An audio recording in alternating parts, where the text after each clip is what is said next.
सच्चिदानंद जी का जन्मोत्सव मनाया गया था। रेवाड़ी से रणधीर सिंह कापड़ीवास और राहुल द्रविड़ सिंह आए थे। उन्होंने यहाँ स्थानीय सांसद पे आरोप लगाया कि विकास के रेवाड़ी के विकास में वो रोड़ा बने हुए हैं, तो इसमें क्या कहेंगे आप? सबसे पहले तो पत्रकार साथियों को नमस्कार।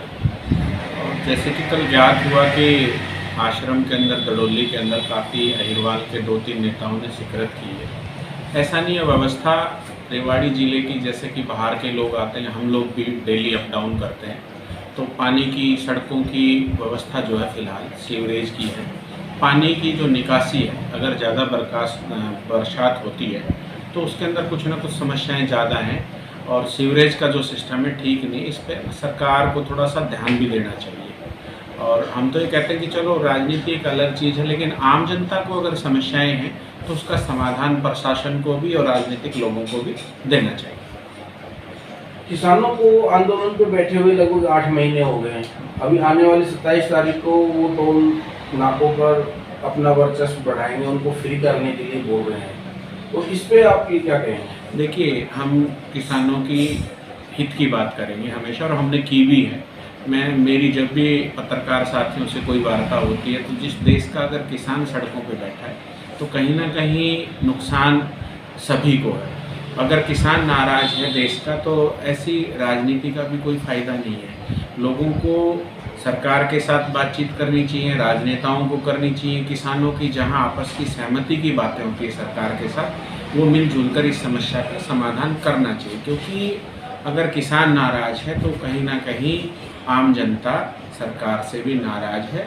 और सरकार अगर 8 महीने से इन चीज़ों पे ध्यान नहीं दे रही है, तो कहीं ना कहीं बीच का ऐसा रास्ता निकाला जाए जिससे कि किसानों को किसी तरह का नुकसान ना हो। अभी किसानों की बात चल रही है, तो पंजाब के जो सीएम हैं, उन्होंने किसानों से अपील की है कि भी इससे पंजाब की अर्थव्यवस्था। देखिए, मैं इस बात पे ना 5-6 दिन से सोच रहा था कि ये जो सवाल है, ये आपका बहुत अच्छा सवाल लगा मुझे एक चीज़ समझ नहीं आती कि किसान तो उत्तर प्रदेश का भी है, किसान पंजाब का भी है, और किसान हरियाणा का भी है, राजस्थान का भी है, तो ये हरियाणा में ही क्यों?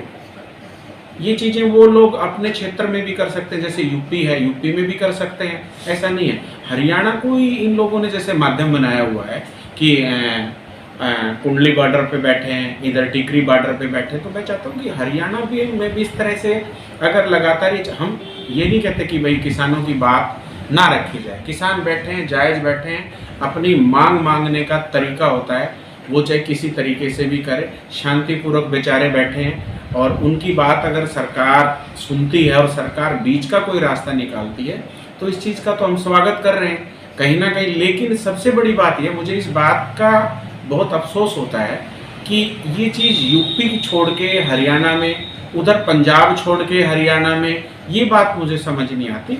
तो कहीं ना कहीं मुझे ये नहीं लगता कि मतलब राजनीतिक उछाल के लिए हरियाणा को ही दुनिया में सबसे ज़्यादा हाईलाइट रखा जाता है।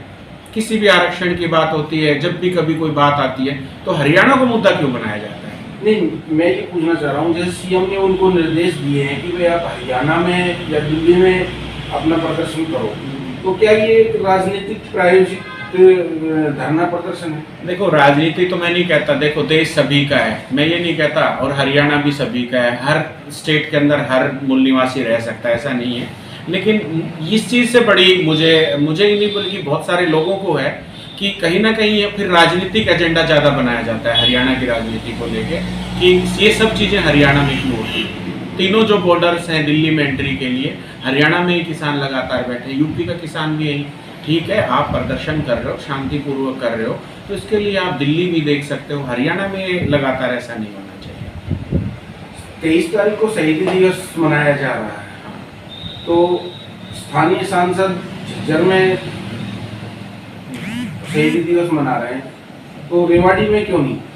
देखिए, इससे पहले भी मैं ये सवाल पिछली बार भी हुआ था। इस देश में ये वीरांगनाओं की धरती है, अहिरवाल का भी इसके अंदर बहुत सारे शहीद वीरांगनाएं ऐसे लोग हैं जिन्होंने देश के लिए अपना बलिदान दिया है। ये बहुत अच्छी बात है, और हम चाहेंगे वहाँ भी ये लोग शहीदी दिवस मना रहे हैं, तो कहीं ना कहीं यहाँ भी याद किया जाए। और मैं चाहता हूँ कि इन चीज़ों को लेके ज़्यादा मुद्देबाजी ना हो, शहीदों का ने इस देश को बलिदान दिया है, तो बहुत मान सम्मान के साथ हमें इस दिवस को मनाना चाहिए। Thank you.